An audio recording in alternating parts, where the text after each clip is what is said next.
Did you know a man lived alone for decades surrounded by over €1 billion worth of stolen art and never once thought he was doing anything wrong?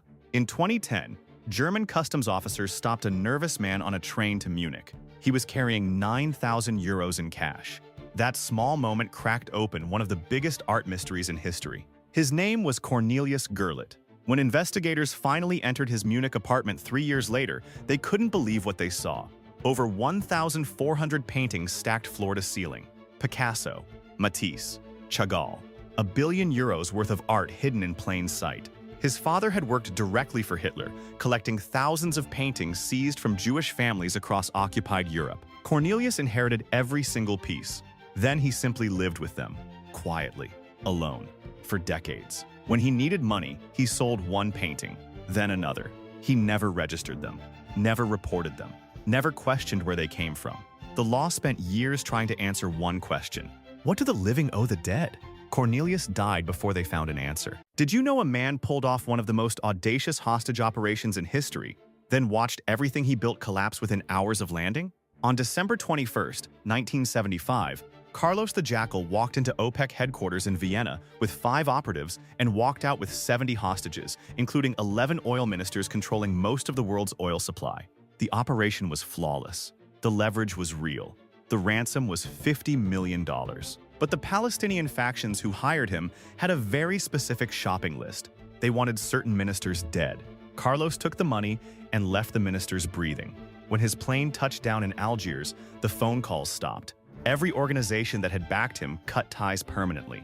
$50 million in ransom, and he had no one left. What followed was 20 years of slow collapse. Freelance work for desperate regimes, shrinking resources, fading relevance. In 1994, French intelligence found him recovering from surgery in a Sudanese clinic. No dramatic standoff, no escape. The perfect operation had bought him nothing but time. Did you know one man sold nuclear bomb secrets to 3 countries and walked free the next day? Abdul Qadir Khan built Pakistan's atomic bomb. He was a national hero. Statues, parades, his face on postage stamps.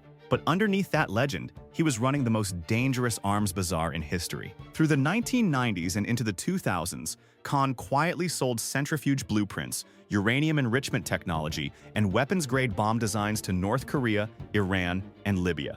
He used a network of middlemen across Europe, South Africa, and Malaysia to move the materials without a trace. Then a joint CIA and MI6 operation cracked it open in 2003. Khan confessed on Pakistani television. The world watched. President Musharraf pardoned him within 24 hours and moved him into a comfortable villa under house arrest.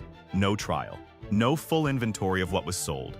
No official record of what those 3 countries actually received. Khan died in 2021, still celebrated as a national hero. The full accounting of what he handed to the world has never come. Did you know a man once faked an entire autobiography of a billionaire recluse and nearly got away with it?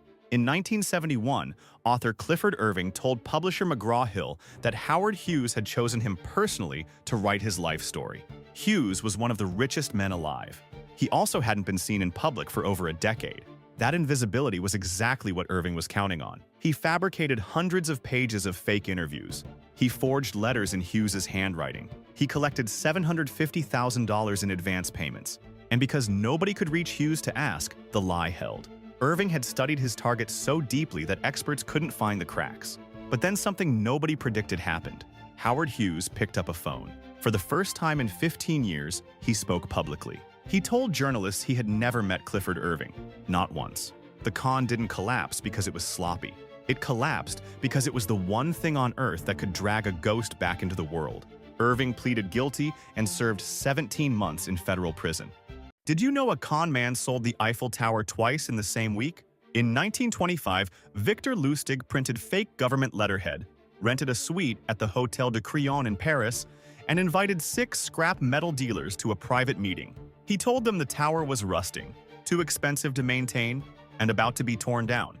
The demolition rights were up for sale. Confidential, of course. One dealer paid, cash in a briefcase. Then he waited. No police report ever came. The man was too humiliated to admit he had been fooled, and Lustig had counted on exactly that. The shame was his getaway plan. So he ran the exact same con on a second dealer.